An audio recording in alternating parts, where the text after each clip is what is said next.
Okay, thank you. Hello, this is a 30-minute session where we're going to introduce you to a new feature of Cypher called quantified path patterns. And the particular focus of this talk is how you can use quantified path patterns to write more efficient queries when searching for variable length paths. It's an advanced feature, so the syntax might be a bit too much to absorb in a short talk. So we're going to be using a concrete example of planning a train journey. And as well, at the end, we're going to mention some further resources so you can try out the examples for yourself or read a bit more in depth about quantified path patterns. So I'm Finbar, and joining me later is Bastien, who I'll be talking about quantified path patterns from the query writer's point of view and how to add those inline filters that I mentioned. And then later will be Bastien telling you about how the implementation works from the Cypher planner point of view. And both of us are engineers at Neo4j, and we've been involved in the development of QPP for quite a while now. So what are quantified path patterns? They are some new syntax for matching paths of variable length. That feature already exists in Cypher, but these allow you to do more complex things. It's been available since version 5.9, and there are three big advantages to using quantified path patterns over the existing variable length relationships. It's a more concise syntax for expressing anything more than just matching a repetition of relationships with a particular type. It's more expressive because you can specify quite complex sequences of nodes and relationships. And thirdly, the focus of this talk, it lets you inline filters which enable the Cypher to prune during traversal any paths that will never match your criteria. And that leads to queries being much more efficient. So what is a QPP? Here's an example of one in a match statement. And it has, roughly speaking, three top-level components. So inside the QPP, you have the actual pattern that you want to match repeatedly. It's a fixed length pattern, and it needs to have at least one relationship. It's wrapped in parentheses, and appended to that is the quantifier. So this particular format of the quantifier is the most explicit one, where you specify the lower and the upper bounds of the number of repetitions you want to match of the pattern inside the parentheses. So putting it all together, the way you would read this is we want to match a sequence of relationships with type R. Each one is followed by a node with label B. And those nodes have a property P that must be greater than 42. And we want to match between 1 and 3 repetitions of that fixed pattern. So the example we're going to do is a journey that I took yesterday, which enabled me to get from my home to Spain, where I am today. And it's getting from my local station, Denmark Hill, to Gatwick Airport. So up there at the top of the map, circled in red, is Denmark Hill, where I started my journey. And my options were to traverse down those black lines, which represent the physical train tracks, and the red dots represent the stations. And my destination was down there at the bottom, Gatwick Airport. The data we use for the queries is extracted from an open dataset made available by Network Rail. They operate the infrastructure in Great Britain. And the aspects of that data that we were interested in are the stations, the names, codes, and locations, the distances along the train tracks between each of those stations, the routes operated by the different train companies, and the timetables of the trains that run along those routes.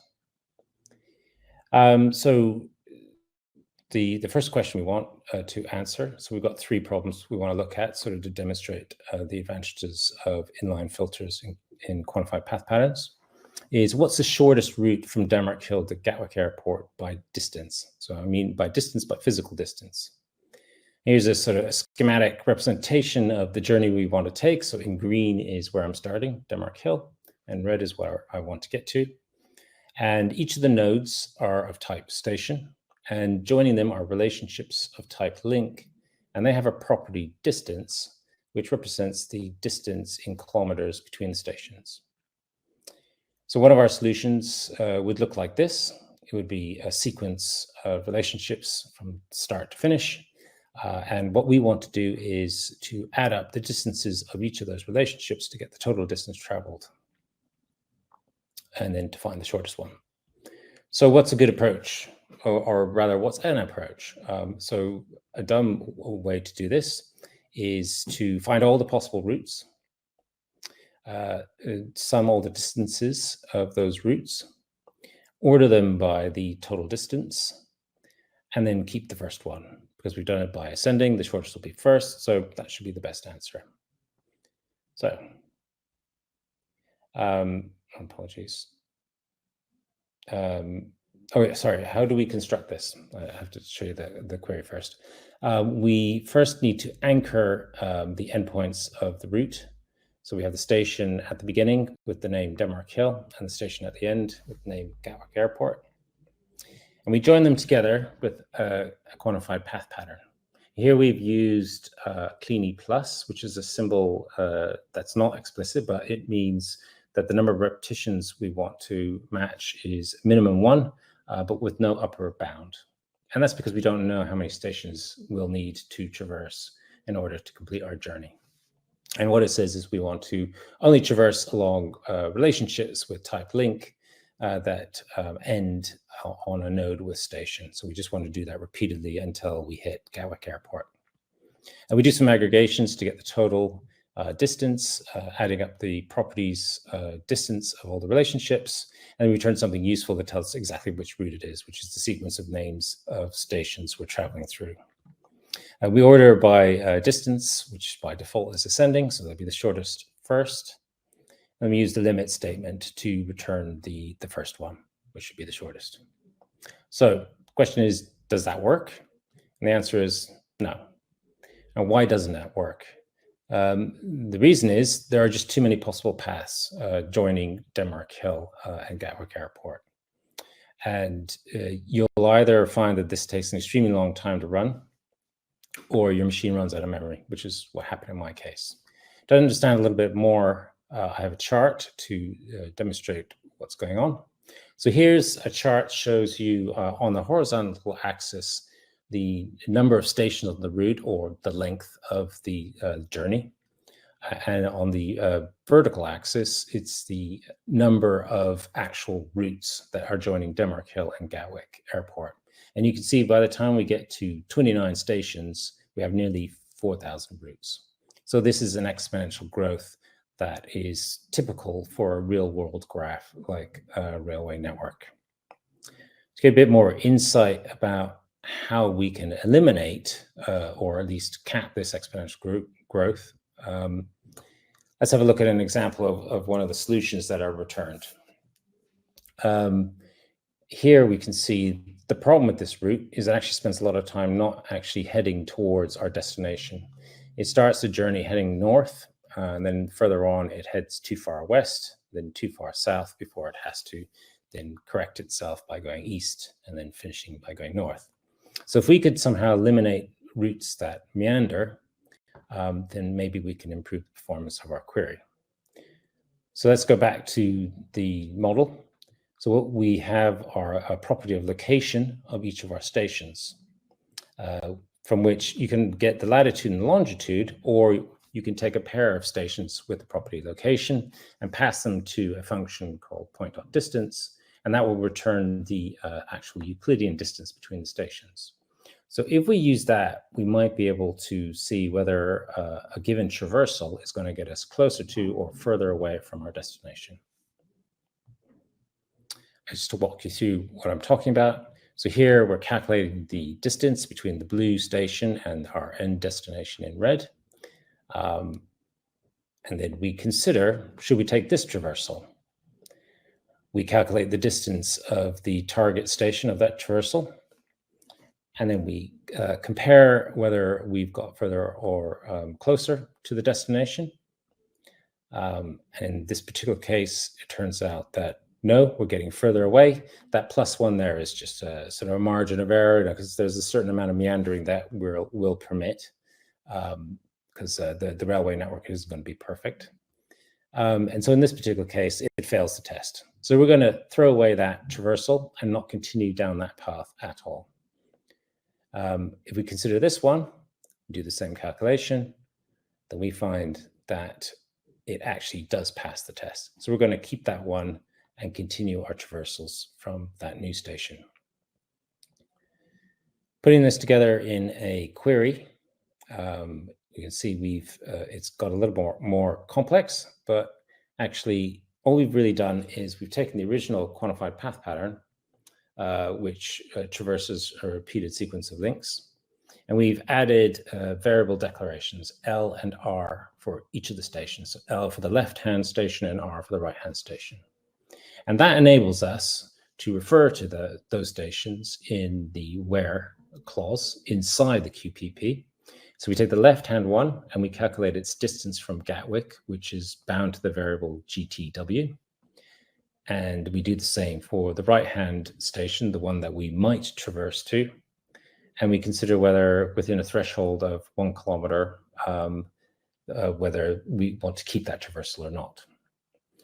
So by adding this, we find that we do get a result. Here's the sequence of stations of the shortest by distance journey, and the total distance is 24.41. And there it is on a map. You can see that now this is a much more sensible looking route. I don't think that any of those turns count as a meander. I think each step gets closer to the destination.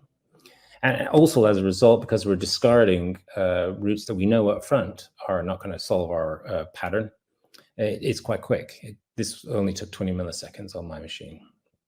So that's good. Second problem, so that is addressing something that isn't very realistic in the first problem, is that we can't actually just travel down train tracks as though they were a road. We actually have to take specific trains put on by train operators. So for this, we need to consider the different train operators and the routes they operate.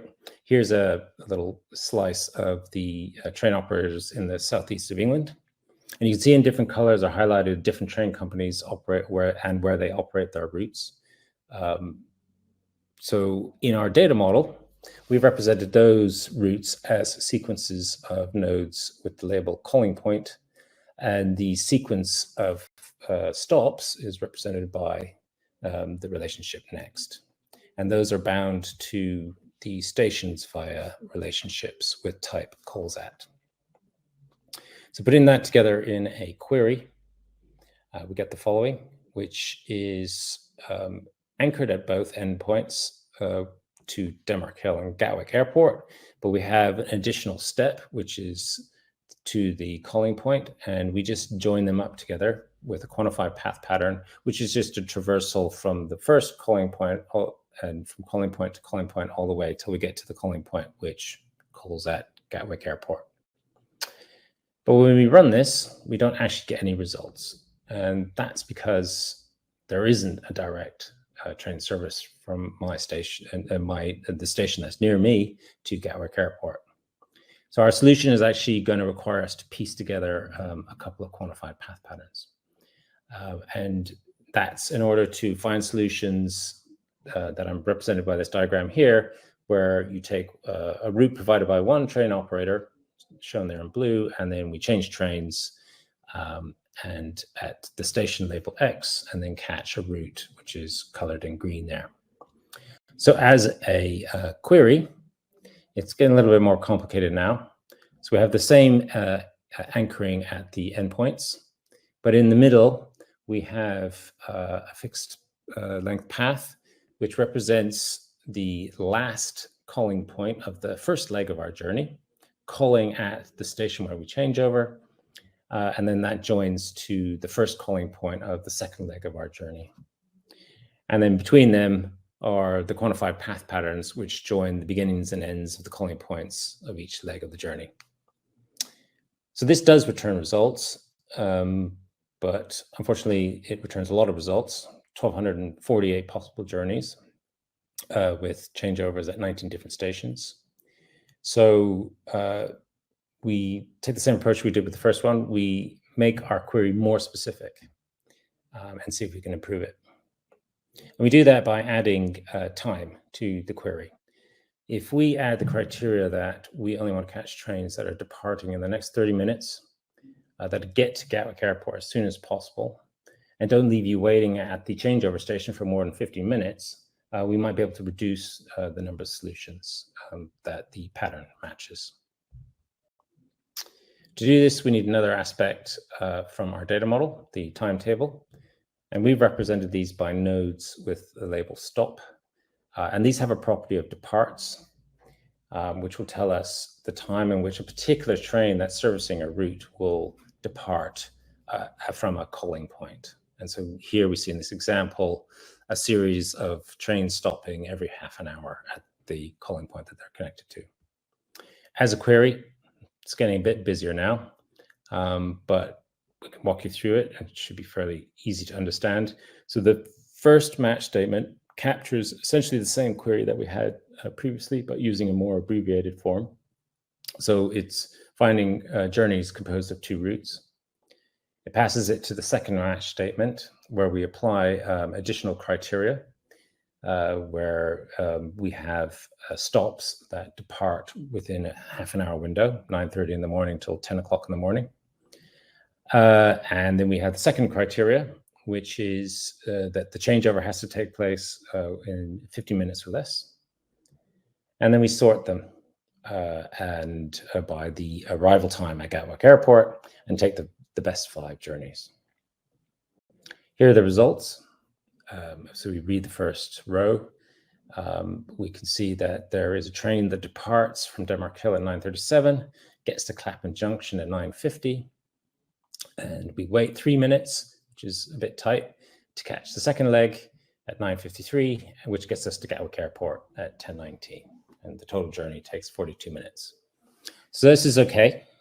It returns sensible answers. But you might have noticed that we didn't really change the first match statement, didn't really fill the brief, which is to put inline filters in our QPPs. We're still returning 1,248 possible journeys, and this is not a particularly fast query. So we're going to use another fact to add yet another criteria and see if we can make it faster. So any of you who've traveled on a train in the London area knows that if your journey goes via one of the central London stations, it costs more. So what if we had added to our query something that eliminated those? And we would also save money by doing so, as well as getting a faster query. Okay, so that's our third problem. Which train will get me from Denmark Hill to Gatwick Airport, avoiding London terminals? Going back to our data model, we need to look at the station nodes that a calling point calls at and check whether there is this label London group, which represents those stations that are in central London. And we can actually inline an exist subquery in our quantified path pattern to do that inspection. All we just need to do is declare a variable n on the right-hand node, the one that we're traversing to, and then that variable then can be reused in the exist subquery to check whether there is or isn't a calls at relationship to a London group station. So the query is getting longer now, but actually all we've done was we've inlined that exist subquery on each of the quantified path patterns. And that's all there is to it. So when we run that, we actually only get 3 results. We've eliminated so many of the journeys. And when we additionally add the restriction that we have to leave within 30 minutes and so forth, these are the results. And they all go via Clapham Junction, which is actually the station that I changed at yesterday to get to Gatwick.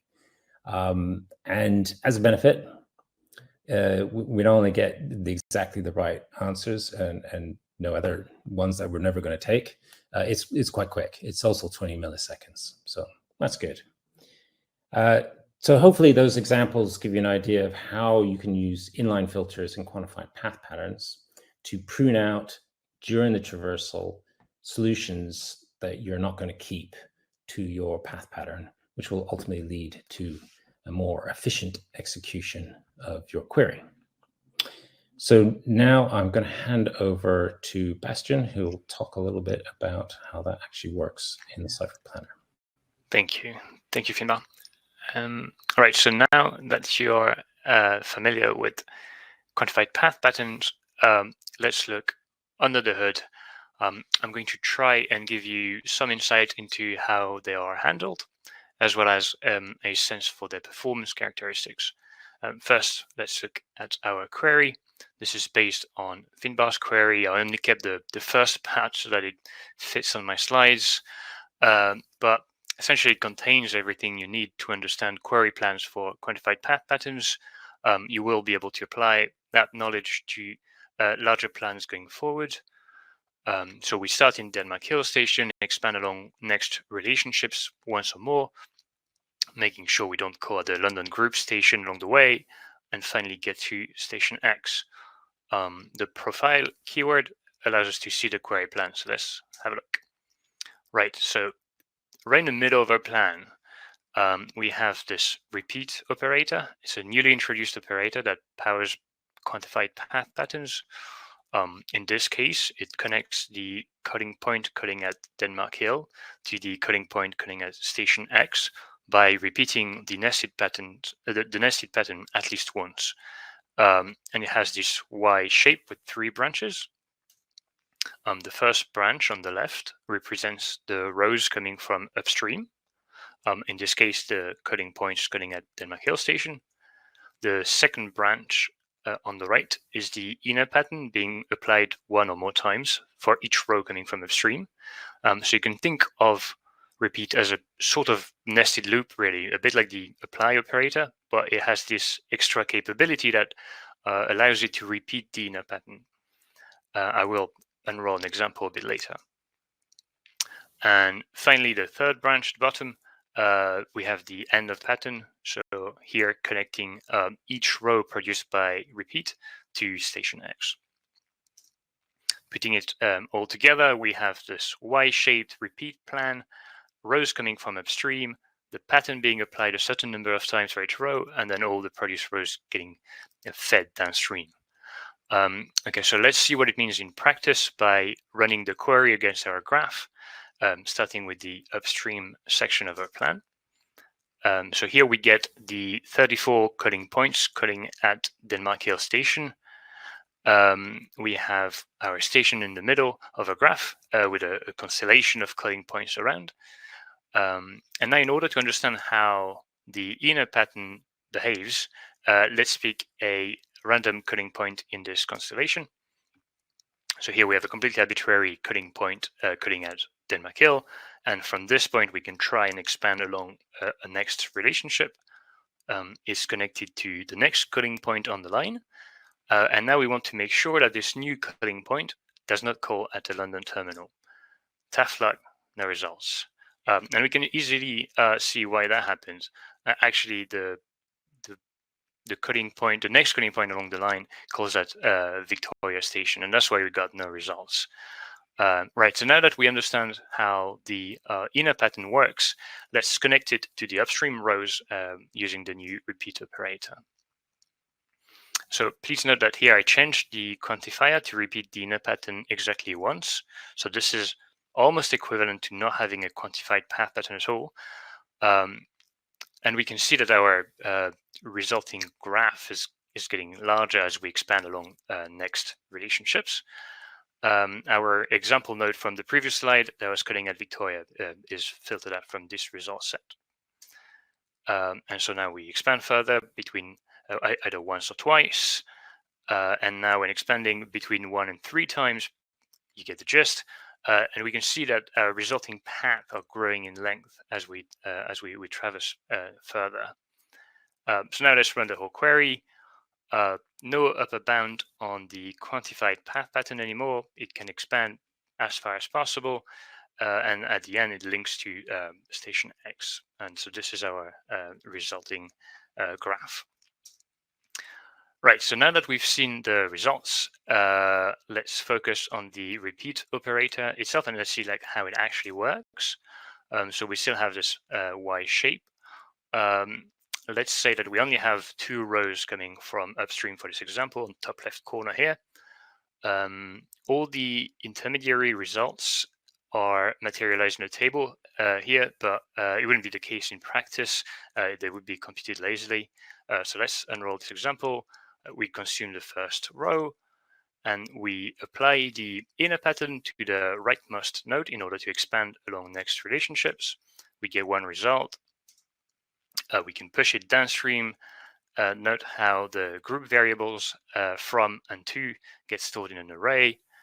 And if this was applied, we would be done. But because this is repeat, we still hold on to our path, and we append the newly reached node at the end. And this is a new starting point to apply the inner pattern once again, get a new result, publish it, try again, new result, publish it. And now if we try again, this time around, we're out of results. So we are done with this upstream row. We've expanded as far as we could. And now we can consume the next row from upstream. Now, if we try to apply the pattern ignoring the predicate, simply expanding along the next relationship, we would get a result. However, when we do apply the predicate, that result gets thrown out. And that's the same example as earlier. That's the train calling at Victoria Station. And so being able to apply the predicates at this stage means that there is no need to try to expand any further.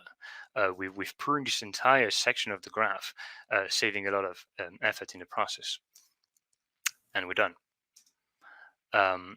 One final thing, you might be wondering, what if we hit a cycle? If there is no upper bound, is that going to result in an infinite loop? And I did not touch on it, but the answer was actually also in the plan. The operator is actually called repeat trail. And like in the rest of Cypher, we apply a trail semantics. So a relationship can only be traversed once. Here we make sure that we don't traverse the same next relationship more than once across multiple iterations of the inner pattern. And you can see that it's done with this implicit predicate. And note how the predicate is on the right-hand side as part of the inner pattern, and so will be applied as part of each iteration. So more pruning. Right. So in summary, we introduced a new repeat operator to add support for quantified path patterns. The predicates on the right branch of repeat are applied for each iteration, effectively pruning results along the way. And finally, thanks to trail semantics, computation is always finite, even with no upper bounds. There's no risk of entering an infinite loop. Right, so you know how to profile quantified path patterns. That's all for me, and back to you, Finbar.